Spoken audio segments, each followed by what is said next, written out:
आज का हमारा टॉपिक है नेबरिंग ग्रुप पार्टिसिपेशन, जिसे हम NGP से भी रिप्रेजेंट करते हैं। नेबरिंग ग्रुप पार्टिसिपेशन को समझने से पहले हम चंद ज़रूरी अवामिल को ज़ेरे बहस लाते हैं। जैसा कि बाज़ केमिकल रिएक्शन के रेट को अगर हम देखें तो वो हमारी एक्सपेक्टेशन से बहुत ज़्यादा रहता है, तो हम सोचने पर मजबूर हो जाते हैं कि आया वो कौन कौन से फैक्टर हैं जो रेट ऑफ केमिकल रिएक्शन पर असरअंदाज होते हैं।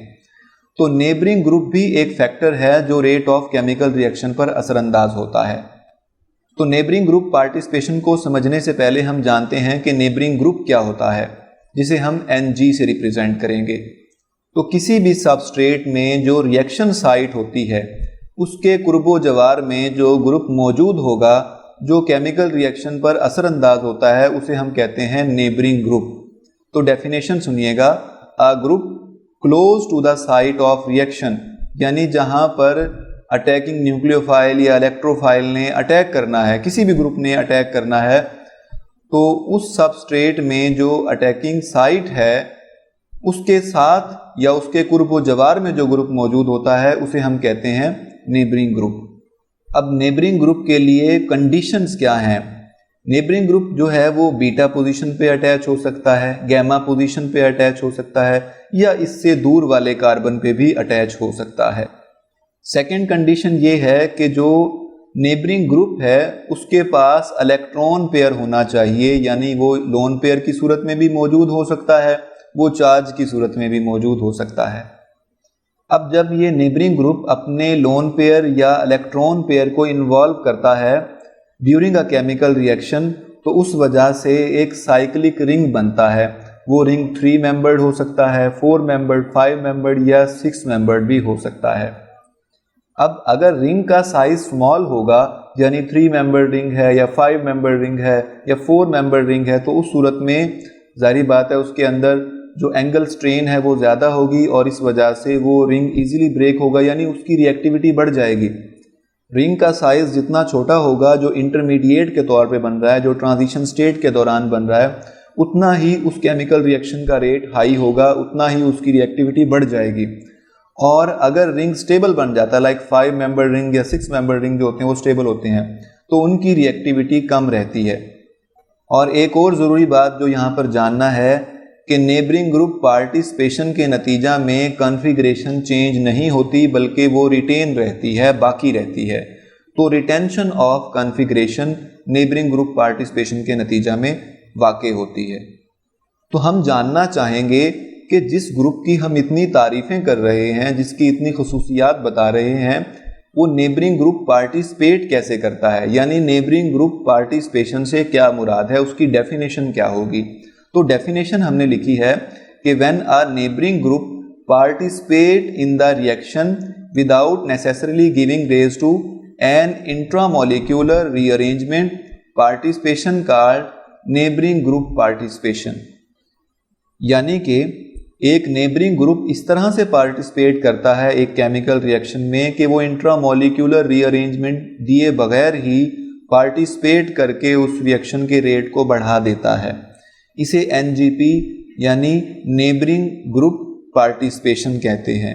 इससे मुतालिका डेफिनेशन को इस तरह से भी बयान किया जा सकता है कि the direct interaction of reaction site with the lone pair of electron of an atom or with sigma or pi electron which are already present on substrate molecule but not conjugated with reaction site। अब इससे मुराद ये है कि हमारा जो neighbouring group है उसके साथ हमारी रिएक्शन साइट जो सबस्ट्रेट में मौजूद होगी वो इस तरह से इंटरेक्शन में आती है कि वो उसमें मौजूद लोन पेयर या सिग्मा और पाई इलेक्ट्रॉन को अपने साथ इन्वॉल्व कर लेती है, और वो जो इलेक्ट्रॉन पेयर है वो लोन पेयर की सूरत में हो सकता है, वो इलेक्ट्रॉन पेयर की सूरत में हो सकता है, किसी सूरत में भी होगा, वो पहले कॉन्जुगेटेड सिस्टम का हिस्सा नहीं होगा। यानी जिस तरह ब्रोमीन है, वो अगर नेबरिंग ग्रुप के तौर पे मौजूद है तो ब्रोमीन के पास 3 लोन पेयर होते हैं, तो वो अपने लोन पेयर को नॉर्मली सबस्ट्रेट के साथ इन्वॉल्व नहीं कर रहा है, मगर जब रिएक्शन साइट जो है वो खुद इन्वॉल्व हो जाती है इस लोन पेयर के साथ, तो क्या होता है, एक साइक्लिक ट्रांजिशन स्टेट बनती है, ठीक है, और इंटरमीडिएट रिंग स्ट्रक्चर्स बनती हैं इस दौरान, जो वजह बनती हैं बुनियादी तौर पे रिएक्शन के रेट के हाई होने के लिए। ये बात आपको एग्जाम्पल से वाज़े तौर पर समझ आ सकती है। जैसा कि आप इस एग्जाम्पल को देख सकते हैं, यहाँ पर ये हमारे पास सबस्ट्रेट मॉलिक्यूल है। देखें यहाँ पर हाइड्रोक्सी ग्रुप मौजूद है और यहाँ पर ब्रोमीन मौजूद है। ठीक है जी। हाइड्रोजन ब्रोमाइड जब अटैक करता है तो सबसे पहले ऑक्सीजन पे मौजूद लोन पेयर इस हाइड्रोजन आयन को, जो हाइड्रोब्रोमिक एसिड इसको डोनेट करेगा, एक्सेप्ट कर लेता है। देखें प्रोटॉन को एक्सेप्ट करने के बाद अब यहाँ पर ऑक्सीजन पे पॉजिटिव चार्ज आ गया है। यहाँ से हाइड्रोजन आयन इस ऑक्सीजन के साथ लोन पेयर की इन्वॉल्वमेंट की वजह से अटैच हो गया है। ठीक है। अब देखें ये ब्रोमीन जो कि नेबरिंग ग्रुप है, ये अपने लोन पेयर को इन्वॉल्व करेगा और क्या करेगा, यहाँ पे इसके साथ, यानी ये जो कार्बन है जिसके साथ डायरेक्टली पहले हाइड्रोक्सी ग्रुप अटैच हुआ करता था, अब OH2+ अटैच है, इस रिएक्शन साइट पर अटैक करेगा, डायरेक्ट इंटरेक्शन में आ जाएगा। कैसे? अपने लोन पेयर को इन्वॉल्व करके। देखें जैसे ही उसने अपने लोन पेयर को इन्वॉल्व किया, ये ट्रांजिशन स्टेट बन गई। ठीक है। यहाँ पे ब्रोमीन पे पॉजिटिव चार्ज आ गया और इसने अपने लोन पेयर को इन्वॉल्व कर लिया। जैसे ही इसने यहाँ पर अपने लोन पेयर को इन्वॉल्व करके अटैक किया, ये जो वाटर मॉलिक्यूल है यहाँ से रिलीज हो गया। अब देखें ये ब्रोमोनियम आयन बन गया यहाँ पर। अब आप देख पा रहे हैं ये 3 मेंबर्ड रिंग है। ठीक है। और इसकी रिएक्टिविटी अब ज़्यादा रहेगी। अब जो यहाँ पर ब्रोमाइड आयन बचा हुआ था वो अटैक कर सकता है। जाहिर बात है अपोजिट डायरेक्शन से ही अटैक करना होगा, क्योंकि जहाँ पर ब्रोमोनियम आयन मौजूद है वहाँ से वो अटैक नहीं कर सकता, तो अपोजिट डायरेक्शन उसने अटैक किया। तो देखें क्या हुआ, जैसे ही अटैक करेगा यहाँ पे भी अटैक कर सकता है और इस पोजीशन पे भी अटैक कर सकता है, क्योंकि ब्रोमोनियम आयन अगर यहाँ पे अटैक कर सकता है तो ब्रोमोनियम आयन इधर आ जाएगा, यानी ब्रोमीन इधर रह जाएगा। और अगर यहाँ पे अटैक करता है, यहाँ पे अटैक करता है तो ब्रोमीन फिर ऊपर चला जाएगा। ठीक है। तो दोनों सूरतों में रिटेंशन ऑफ कॉन्फ़िगरेशन मौजूद रहेगी। देखें अब जब ब्रोमाइड ने अटैक किया, इधर भी अटैक कर सकता है, इधर भी अटैक कर सकता है। दोनों कंडीशन हम आपके सामने रख रहे हैं। ठीक है। अगर हमारा ब्रोमाइड इधर अटैक करता है, देखें ये ब्रोमाइड यहाँ पे अटैच हो गया और मिथाइल ग्रुप पहले से मौजूद था यहाँ पर, हाइड्रोजन, और इसके अलावा यहाँ पर हाइड्रोजन मौजूद था, वो भी मौजूद है, मिथाइल ग्रुप भी मौजूद है, और ये ब्रोमीन जो पहले से मौजूद था वो यहाँ पर अपनी उसी पोजीशन पर मौजूद है। ठीक है। इसी तरह से दूसरी पॉसिबिलिटी कि अगर ब्रोमीन यहाँ पे अटैक कर जाता, ठीक है, तो यहाँ पे अटैक करेगा तो देखें ब्रोमीन यहाँ पे अटैच हो गया है, हाइड्रोजन और मिथाइल ग्रुप है यहाँ पर, और ये जो ब्रोमीन था जो ब्रोमोनियम आयन की सूरत में यहाँ पे ट्रांजिशन स्टेट में मौजूद है, ये यहाँ पर इस कार्बन के साथ अटैच रहेगा। अब नॉर्मली होना ये था कि ब्रोमाइड ग्रुप यहाँ पे आता, अटैक करता, फिर उसके बाद वाटर रिमूव होता, मगर नॉर्मली हमारे देखने में क्या आ रहा है कि ट्रांजिशन स्टेट बन गई है जो कि अनस्टेबल है, 3 मेंबर्ड रिंग बना हुआ है, इस वजह से इस रिएक्शन का रेट बढ़ जाएगा। तो इस तरह से नेबरिंग ग्रुप की पार्टिसिपेशन की वजह से, नेबरिंग ग्रुप के अमल दखल की वजह से क्या हुआ, इस रिएक्शन का रेट बढ़ जाता है। इसको हम डिटेल में फैक्टर्स के अंदर भी डिस्कस करने वाले हैं। फिल वक्त आपको एक एग्जाम्पल समझाना मकसूद था। इसी तरह से सेकंड एग्जाम्पल यहाँ पे लेते हैं। इसमें इसकी कॉन्फ़िगरेशन चेंज है। दोनों सूरतों में देखें जो प्रोडक्ट बनता है ना, उनमें कॉन्फ़िगरेशन रिटेन रहती है। ये 3 डायमेंशनल स्ट्रक्चर बनी हुई है, इस वजह से आपको ज़रा समझने में मुश्किल रहेगी। बहरहाल यहाँ पे कॉन्फ़िगरेशन हमेशा रिटेन रहती है, ये बात आपको ज़रूर बज़रूर याद रखनी है। अब सेकंड में देखें, यहाँ पर भी सेम रिएक्शन है, हाइड्रोब्रोमिक एसिड है, यहाँ से ऑक्सीजन अपने लोन पेयर को इन्वॉल्व करते हुए इस हाइड्रोजन आयन को एक्सेप्ट करेगा। जैसे ही एक्सेप्ट करेगा ऑक्सीजन पे पॉजिटिव चार्ज आ जाएगा। यहाँ पे ये ब्रोमीन अपने लोन पेयर यानी ब्रोमीन नेबरिंग ग्रुप की सूरत में मौजूद है और ये रिएक्शन साइट है। ये रिएक्शन साइट के साथ डायरेक्टली इंटरेक्शन में आएगा और ये वाटर यहाँ से रिमूव हो जाएगा। जैसे ही वाटर रिमूव होगा ये ट्रांजिशन स्टेट बनी। जो ट्रांजिशन स्टेट हमारे सामने मौजूद है ये अनस्टेबल है, क्योंकि 3 मेंबर रिंग अनस्टेबल रहता है और यहाँ पर चार्ज भी आपको पॉजिटिव देखने को मिल रहा है। ब्रोमोनियम आयन है ये। ब्रोमाइड फिर से यहाँ पर 2 साइट उसको मिल रही हैं, यहाँ पर भी अटैक कर सकता है, यहाँ पर भी अटैक कर सकता है। तो 2 तरह के प्रोडक्ट हमारे पास ये बनते हैं। तो अगर ब्रोमाइड यहाँ पे अटैक करता है तो देखें ये ब्रोमीन यहाँ पे अटैच हुआ है, और अगर ये ब्रोमाइड यहाँ पे अटैक करता है तो यहाँ पर अटैच है। उस सूरत में इस तरह की कॉन्फ़िगरेशन हमें मिल सकती हैं। ठीक है। अब हम नेबरिंग ग्रुप की चंद एग्जांपल्स को देख लेते हैं। जैसा कि ये हमारे पास COO नेगेटिव, ठीक है, ईथर वगैरह इस तरह के हाइड्रोक्सी ग्रुप, ये तमाम के तमाम जो ग्रुप आपके सामने लिखे हुए हैं ये सारे के सारे नेबरिंग ग्रुप की एग्जांपल हैं, यानी ये नेबरिंग ग्रुप पार्टिसिपेशन में अपना किरदार अदा कर सकते हैं। अब जो नेबरिंग ग्रुप है ये किस तरह का हो सकता है, तो ये इलेक्ट्रॉन रिच स्पीशी हो सकती है या electron rich heteroatom with a lone pair that can be used to form the cyclic intermediate, यानी इनके पास लोन पेयर मौजूद हो सकता है जो साइक्लिक इंटरमीडिएट बनाने के लिए काम कर सकता है। ठीक है, अब यहाँ पर आप देखेंगे कि डबल बॉन्ड मौजूद है, यहाँ पर तो कोई लोन पेयर नहीं है, तो ये भी इलेक्ट्रॉन रिच स्पीशी है और ये भी साइक्लिक रिंग बनाने के लिए काम कर सकती है। ठीक है जी, इससे मुताल्लिक हम चंद एग्जांपल्स को आगे सॉल्व भी करने वाले हैं। बहरहाल एक बहुत ही इंटरेस्टिंग चीज़ जो आपको यहाँ पर बताने वाले हैं वो ये कि एंटीमेरिक असिस्टेंस से क्या मुराद है।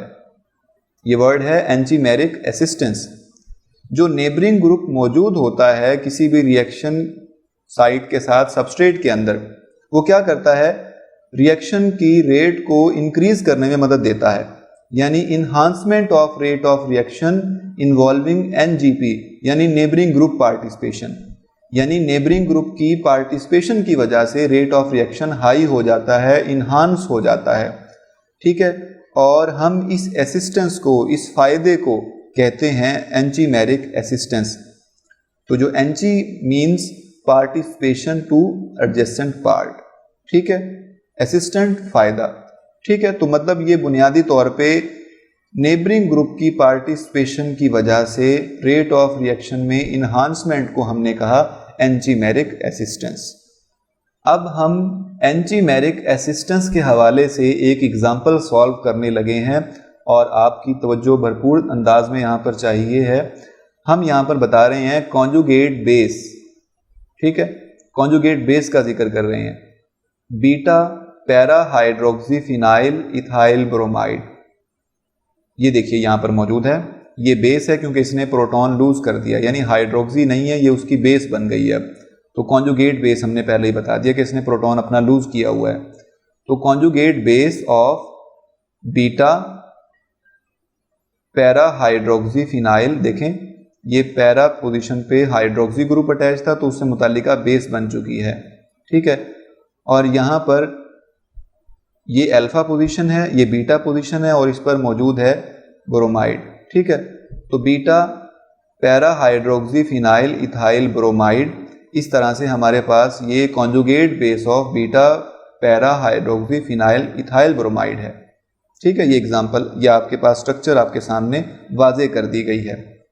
और इसी तरह से एक और कॉन्जुगेट बेस भी हम आपके सामने यहाँ पर बयान कर रहे हैं जो कि conjugate base of beta para methoxy, पहले हाइड्रोक्सी था अब मिथॉक्सी है।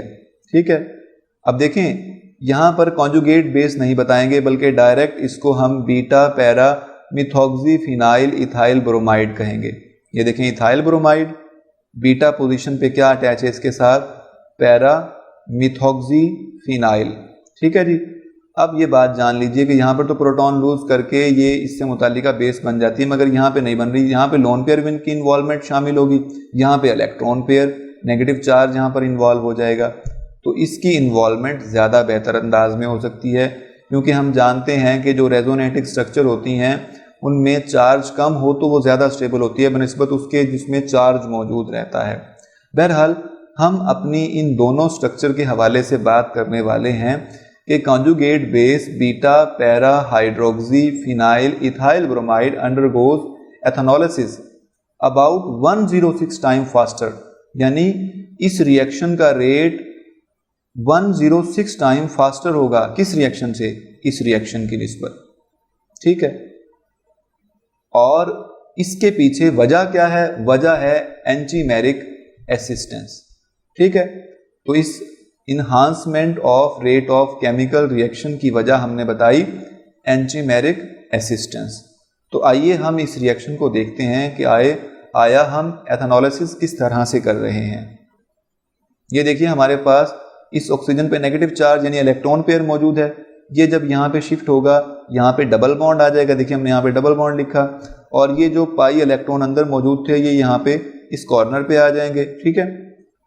और फिर क्या होगा, ये नेगेटिव चार्ज यहाँ पे अंदर की जानिब शिफ्ट होगा और ये अटैक करेगा, यानी ये जो इलेक्ट्रॉन पेयर यहाँ पे आना था वो अटैक कर जाएगा इस CH2 पर। CH2 पर जैसे ही अटैक करेगा ब्रोमाइड ग्रुप यहाँ से लीव कर जाएगा, ठीक है।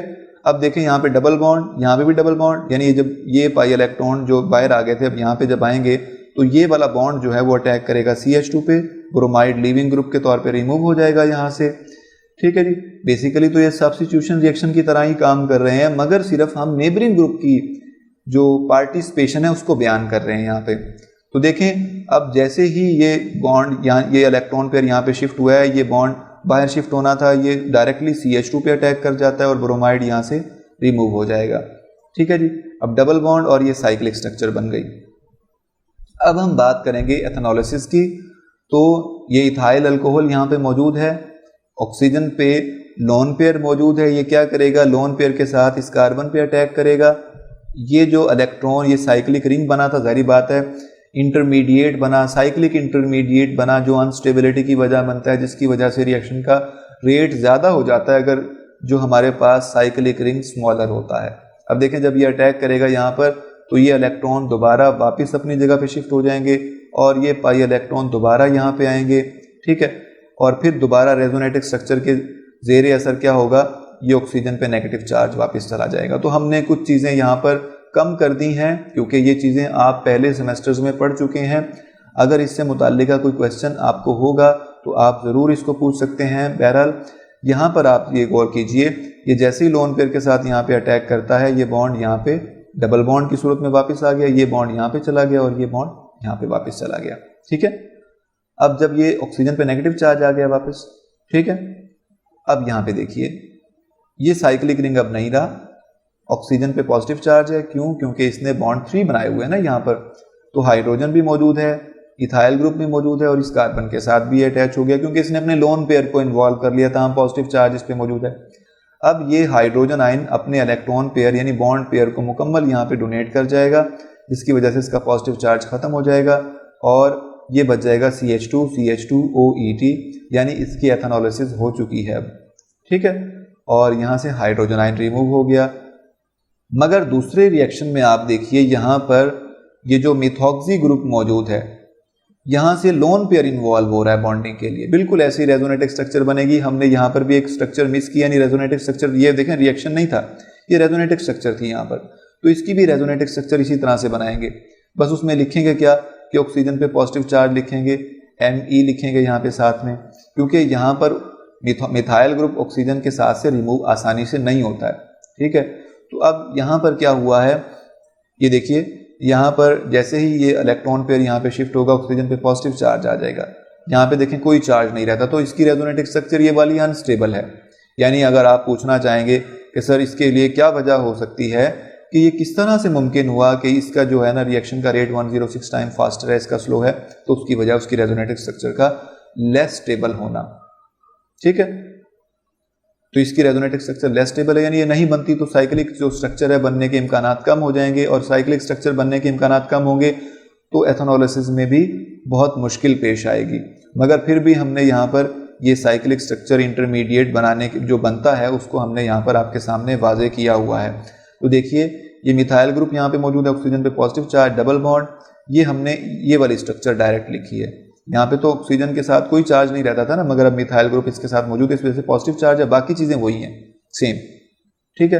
अब ये फिर एथनोलिसिस हो रही है, यहाँ पे ये ऑक्सीजन के साथ यहाँ पे अटैक करेगा, ऑक्सीजन मिथाइल ग्रुप वापस देखें सारे इलेक्ट्रॉन पहले यहाँ पे नेगेटिव चार्ज वापस आ गया था, यहाँ पे अब वो पॉजिटिव चार्ज खत्म हो जाएगा। ये बॉन्ड हमसे गलती से बन गया था, ये बॉन्ड यहाँ पे नहीं, यहाँ पे सिंगल बॉन्ड रहेगा, ठीक है।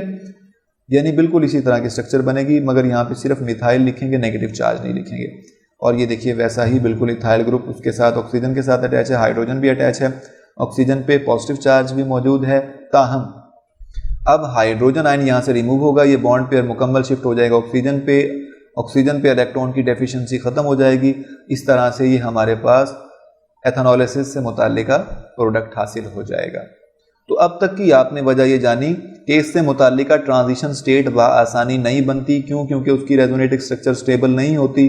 मगर इससे मुताल्लिक रेजोनेटिक स्ट्रक्चर स्टेबल होने की वजह से क्या होता है, इससे मुताल्लिक ये साइक्लिक ट्रांजिशन स्टेट बनती है। तो जहाँ पर साइक्लिक ट्रांजिशन स्टेट आसानी से बनेगी तो वहाँ पर रिएक्शन के जो रेट के बढ़ने के इम्कानात बढ़ जाएंगे। तो देखें ये 106 टाइम फास्टर होगा फर्स्ट वाले रिएक्शन का रेट सेकंड वाले के निस्बत। एक और रिएक्शन को हम आपके सामने एग्जाम्पल की सूरत बयान करने लगे हैं, जैसा कि हमारे पास एक एग्जाम्पल है हाइड्रोक्सी, ये CH2 ब्रोमाइड, ये हमारे पास एक सबस्ट्रेट है। और अब इसमें हाइड्रोब्रोमिक एसिड की एडिशन जब हम करते हैं तो क्या होता है, हाइड्रोजन आयन ये ऑक्सीजन जो अपने लोन पेयर को इन्वॉल्व करते हुए इस हाइड्रोजन आयन को एक्सेप्ट करेगा, OH2+ बनेगा। ठीक है, अब ब्रोमाइड क्या करेगा, ये देखें नेबरिंग ग्रुप है, ये अपने लोन पेयर को इन्वॉल्व करते हुए साइक्लिक रिंग बनाएगा, ब्रोमोनियम आयन बन जाएगा और वाटर यहाँ से रिमूव हो गया। जब वाटर रिमूव हो गया है तो ये एक साइक्लिक रिंग बना, 3 मेंबर रिंग अनस्टेबल रहते हैं। ब्रोमाइड जो हाइड्रोब्रोमिक एसिड से ब्रोमाइड आयन बचा था वो अटैक करेगा इस CH2 पर, क्योंकि इलेक्ट्रोनेगेटिविटी डिफरेंस की वजह से इस पर पार्शियल पॉजिटिव चार्ज आ जाता है। यहाँ पर भी पार्शियल पॉजिटिव चार्ज होगा, मगर इन दोनों में से किसी भी साइड पे अटैक कर सकता है। तो ब्रोमाइड जब यहाँ पे अटैक करेगा तो देखें यहाँ पर भी ब्रोमाइड अटैच हो जाएगा, ये इलेक्ट्रॉन पेयर यहाँ पे शिफ्ट हो जाएगा, ये कंप्लीट फिर ब्रोमीन की सूरत में हमारे सामने होगा। तो ब्रोमीन CH2 और ये ब्रोमाइड ग्रुप, तो ये सब्स्टिट्यूशन रिएक्शन की तरह ही काम करते हैं और ये एडिशन और एलिमिनेशन रिएक्शन में भी इसी तरह से काम कर सकते हैं। ठीक है, एक और एग्जांपल हम यहाँ पे लेते हैं, ये देखें इथाइल ग्रुप हैं, 2 इथाइल ग्रुप नाइट्रोजन के साथ अटैच हैं और इसके साथ यहाँ पर नाइट्रोजन पे लोन पेयर है। ये हमने इस स्ट्रक्चर को थोड़ा सा टेढ़ा बेढ़ा करके बनाया हुआ है अपनी सहूलत की खातिर। तो फिलहाल आप ये देखिए, ये 2 इथाइल ग्रुप इसके साथ नाइट्रोजन के साथ अटैच हैं और ये CH2 यानी ये टर्शरी अमीन के तौर पे काम कर रहा है। ठीक है, यानी नाइट्रोजन के साथ 3 कार्बन डायरेक्टली अटैच हैं और ये CH इसके साथ फिर इथाइल ग्रुप अटैच है यहाँ पे और यहाँ पे क्लोराइड। अब होता क्या है, बुनियादी तौर पे ये नाइट्रोजन अपने लोन पेयर को इन्वॉल्व कर लेता है यहाँ पर क्लोराइड, यानी कि देखें ये नेबरिंग ग्रुप है, ये पार्टिसिपेट, ये देखें ये हमारे पास अल्फा कार्बन है जिसके साथ डायरेक्टली फंक्शनल ग्रुप अटैच है, ये बीटा कार्बन है, बीटा कार्बन के साथ नेबरिंग ग्रुप अटैच है। नेबरिंग ग्रुप क्या कर रहा है, अपने लोन पेयर को इन्वॉल्व कर रहा है और ये देखें ट्रांजिशन स्टेट बना रहा है। तो ये नाइट्रोजन यहाँ पे लोन पेयर के साथ जब अटैक करेगा क्लोराइड यहाँ से रिमूव हो जाएगा। देखें -Cl नेगेटिव लिखा हमने, क्लोराइड आयन ये माइनस का साइन है, बॉन्ड नहीं लिखा हमने यहाँ पे, Cl नेगेटिव की फॉर्म में यहाँ से रिमूव होगा। तो अब हमारे पास देखें एक साइकिल, ये ट्रांजिशन स्टेट बन गई। नाइट्रोजन पे पॉजिटिव चार्ज इस वजह से आया क्योंकि इसने अपने लोन पेयर को इन्वॉल्व किया और बाकी चीज़ें वैसे ही हैं। देखें हमने इथाइल ग्रुप लिखा हुआ है। अब हाइड्रोक्सी ग्रुप अगर इसके साथ अटैक करेगा तो देखें यहाँ पर इस कार्बन के साथ जाहिर बात है मोर इलेक्ट्रोनेगेटिव ग्रुप अटैच है, तो यहाँ पर अटैक करेगा तो बॉन्ड फॉर्मेशन यहाँ से जो शुरू हो जाएगी और यहाँ पे बॉन्ड ब्रेकिंग शुरू हो जाएगी। तो एक वक्त ऐसा आएगा कि जब यहाँ से देखें ये E2 यानी ET ट्वाइस यानी इथाइल ग्रुप, ये 2 टाइम है यहाँ पर, नाइट्रोजन ये लिखा हमने, इसके अलावा ये वाला CH, इसके साथ इथाइल ग्रुप ये वाला, ठीक है, और ये CH2 और इसके साथ ये OH। तो ये वाली जो है वो ट्रांजिशन स्टेट है।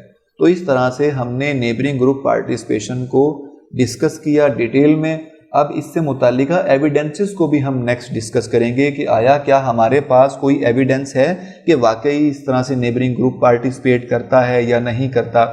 तो हम उस चीज़ का भी अंदाज़ा लगा सकते हैं, वो कैसे, हम उसकी स्टीरियोकेमिस्ट्री को समझते हुए, हम रिएक्शन काइनेटिक्स को समझते हुए, मॉलिक्यूलर रीअरेंजमेंट या स्पेक्ट्रोस्कोपिक स्टडीज़ को जानते हुए इससे मुताल्लिका एविडेंसेस को हासिल कर सकते हैं।